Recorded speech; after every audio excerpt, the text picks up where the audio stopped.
How long have you been at St. Mike's? Forever.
Encounter is brought to you by the Broome County Council of Churches, where we connect compassion with needs as we inspire growth with dignity. You'll find us in special places throughout the community. For those who remain hungry, we provide meals. For those who are challenged, we build wheelchair ramps. We comfort those who are ill, minister to those who are confined, and we remain an advocate for change and understanding on behalf of every element of our community. Connect and inspire. Encounter the Broome County Council of Churches. Good morning. Christ is risen. Indeed, he is risen. He is indeed risen. This is April 1st. It is also April Fool's Day. It's kind of interesting when you begin looking at the gospel stories, how much incredulity and disbelief married the actual resurrection of Jesus. You had Mary, who couldn't even recognize Jesus on resurrection morning. And yet today we come together in churches all around our area to celebrate the fact that Christ was indeed risen. So what do you think about that whole issue of incredulity and disbelief and the actual risen Jesus? Well, certainly our stories in the gospel of instances of disbelief. I mean, the very Paschal day involves Christ in the upper room after the resurrection, appearing to his disciples, and missing is John, who, when he does show up, doesn't believe the story. Right.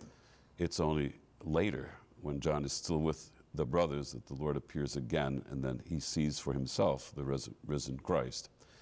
I think John is a model for us when we struggle with our own doubts, even on these issues, because you have choices. You can just cut and run, or you can be a deep sea diver and stay the course and see what happens.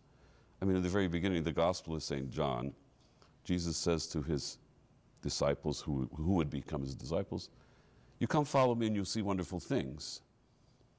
In the end, you'll see the heavens open, the angels of God descend upon the Son of Man. But the question of seeing is a question of following. And sometimes it's like flying blind, but you stay the course. And not on your schedule, on his schedule. Right. What needs to happen will happen. So it's perseverance. John is a model for that. I believe this.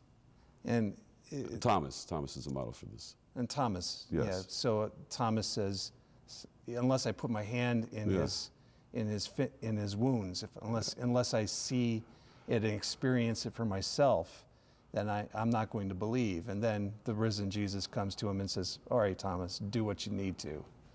Right. And I guess that mirrors those two things. You have let me just say, my guest today is Father Jim Dutko from. It's nice to see you again, Joseph. Always good to see you, Jim. And we're Father Jim Dutko from St. Mike's Greek Orthodox Church on Clinton Street.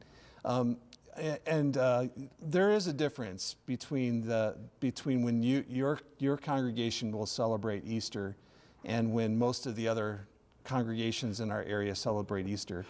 I can give you one more week of a Holy Week in Lent. If you need a few more days. We're celebrating the Resurrection Feast on April 8th this year. So last year the dates coincided. Sometimes they do. Sometimes they're a week or 2 weeks. Sometimes 4 or 5 weeks. Well, this might give somebody who normally goes to a regular church service through Lent, and they do their own services to actually see or experience a Greek Orthodox. An Orthodox service, yes. The night of the resurrection is profoundly powerful. Well, you were talking a little bit about that earlier with me, and you want to work us through. You know, when you talked to me about coming on the program, you said, well, maybe we could talk about what sermon you're going to give for the resurrection. I thought, well, before I came to Binghamton, I lived in Homer City, Pennsylvania, and the nearby town was Indiana, PA, where the town hero was Jimmy Stewart. Matter of fact, in front of the courthouse in Indiana, Pennsylvania, is a statue of Jimmy Stewart as Mr. Smith Goes to Washington. And one day, Jimmy Stewart showed up to Homer Center High School, and he gave a talk. And there's one line quotation from his speech that's on a plaque in the hallway of Homer Center High School. Quote Jimmy Stewart, "I'd rather see a sermon than hear one." And so I think, well, maybe you need to see one. And since you mentioned the difference in the dates, I mean, one of the interesting things, interested in Eastern approach to some of these things would be to come to an Orthodox church on the night of the resurrection, to be a Saturday night, and share in the resurrection matin service, which is incredibly beautiful. The service begins in the dark church, and in front of the icon screen, there's a replica of a tomb, and in the tomb is an icon. It's about the size of this table, maybe 5 by 3 feet, of the body of Christ after being taken down from the cross, and it's placed in the tomb on the Good Friday service. Mm-hmm. And then it's there for people coming on Saturday, and they come and pray and, you know, think about his suffering and his death and his burial. But the night of the resurrection, that Saturday night, people come to the church is darkened, they come and venerate the icon. When the service begins, the priest comes to the tomb, removes the icon from the tomb, carries it into the sanctuary. Then he emerges carrying the Paschal candle. Now, this is like the remnants of 33 little candles that I got in the Church of the Holy Sepulchre when I was in Jerusalem a few years ago, the Church Orthodox called the Church of the Resurrection, 33 candles for the 33 years of the life of Jesus, and it's lit. I did bring this back, and I did it one resurrection night. It looked like the Statue of Liberty, like this big torch. My wife said, "Don't you ever do this again." But anyway, people in the church, it's dark, and they have an unlit candle. And so the priest goes into the front and starts lighting people's candles, and he says to them, "Receive the light of Christ." And then they go to the neighbor, "Receive the light of Christ." And then after a while, the whole darkened church is emerged with a sea of light. Right. Then the procession begins. It leaves the church, goes outside. We walk outside we have the yard over there, as long as it's not raining. If we have the other accommodations, if it does rain. But they come up to the front of the church now. The doors are closed, and the gospel is proclaimed. It's the gospel of the myrrh-bearing women coming to the tomb and encountering the angel. Says, "Why do you seek the living among the dead? He is risen." You know, go and tell that story. Then the bells are rung. The door is blessed. The door is open. The first anthem of the resurrection is sung. Christ is risen from the dead, trampling down death by death, and to those in the tombs bestowing life. It's sung in the present tense, by the way. Right. We enter the church. There's litanies, beautiful verses are sung. It's absolutely stunning service. Near the end of the service, there's a couple of verses that were written by St. John of Damascus, John Damascene, maybe the 650s, 680s, some of that time frame. John is an interesting guy. He spent some of his life in a cave above the tomb of St. Sabas. The monastery is still there above the Dead Sea in the Holy Land. And in that cave, some of the things he wrote dealt with death. And some of the things I read in Orthodox funerals, "I weep and I lament when I contemplate death. Why are we subject to this mystery which has befallen us? Like the flower, our life withers." It's just really kind of gripping stuff. He wrote that because that's where we are when we deal with the suffering of our own loss of our loved ones. But he also writes about the resurrection, and his things are read, proclaimed, sung in this service, near the end of this service. And there's one in particular I love. This is the resurrection day. Let us rejoice and be glad in it. Let us embrace one another. Let us forgive everything. And then let us sing, Christ is risen from the dead. And then it's sung, you know. And then finally, the service ends with the sermon. Talking about the sermon you're going to give. Eastern churches, always the sermon of John Chrysostom. Chrysostom was a bishop, patriarch of Constantinople, 390, whatever, late 4th century. And he writes this homily about the resurrection that is read in every church around the world, every Paschal celebration. I'll just read a couple lines from it because you get a sense of the power of it.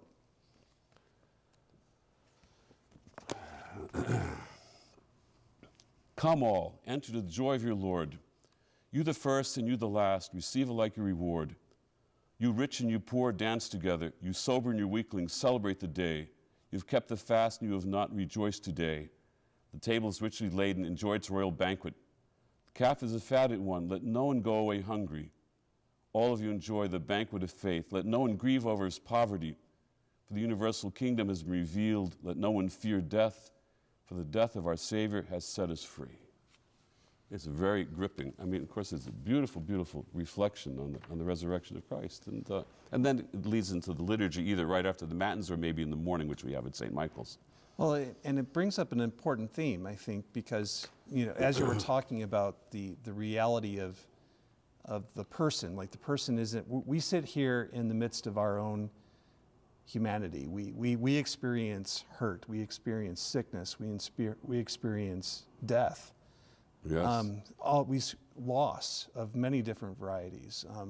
Right now, I'm currently dealing with the loss of my family in a way, and my wife and I are having to learn to be family in a kind of a different way. And when you're talking about the resurrection, there's always possibility of new life and new growth and something else. You're seeing life in a different kind of way. And so when I was thinking about the fatted calf symbol in Chrysostom's homily, it reminded me a little bit about the prodigal son. That's exactly the point. And God bringing the fatted calf, or the father bringing the fatted calf out for the prodigal son, and the prodigal son being welcomed into the father's love and grace at that point. And when he's challenged, this is his response. When he's challenged by the older son, who's really upset about the younger guy coming back and being treated like whatever, he says, well, your brother was lost and now he's found. He was dead, but he's come back to life. Right. Resurrection now, in this life. And if Christ could be raised from the dead, having experienced what he did on the cross for us, you know, if God could raise him from the dead, well, how petty are the hurts that I hold on to, the bitterness that I might have when I'm the older son, because I'll have to admit I am. The truth is called. I am the older they son. said the parable of the prodigal son. It's really the prodigal sons. Both of them are lost, but one doesn't even realize it. The one guy knows about it. So being open to widening the circle of love, I guess, beyond what you conceive it could possibly be. And it's one of the reasons why the parables are so great, right? So you have the prodigal son, which gives us a sense of what death to life can be. You know, like the resurrection is important in that sense. But there's also that one about how everyone is paid equally. Mm-hmm. Where, you know, the person who comes in first. I love this one. Yes. The person who comes in first gets the same as the person who comes in last, and they're sitting there debating about who should be paid more. Yeah. It's like go back to the crucifixion. So here's the thief on the cross on the right side. You know, has he fasted and prayed? I don't know about that. I would guess not. But in the end, he says to the Lord, he's done nothing wrong. Lord, remember me when you come into your kingdom. And the Lord says, today you're with me in paradise. Right. This is like, so while we're breathing, we got to move on this.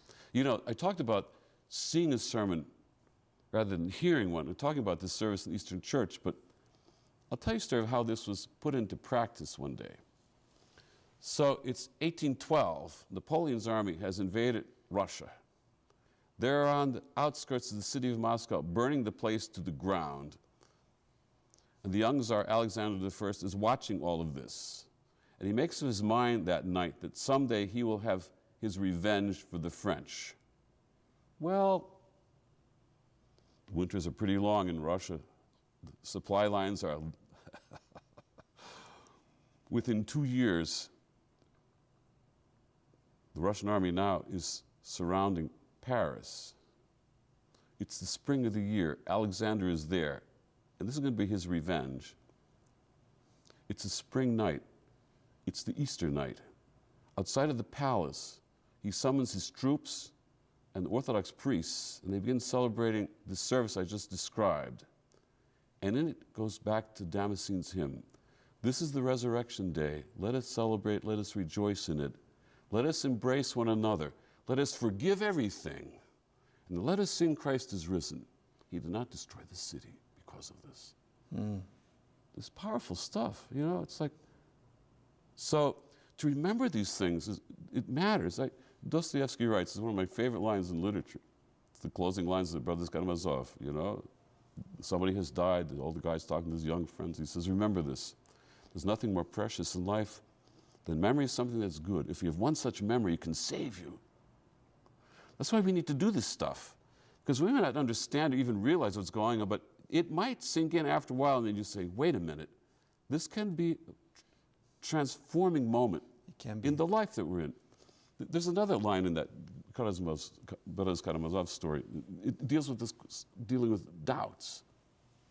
So one day this lady comes to the starets, like the wise counselor, confessor guy, and she tells him what she's freaking out about.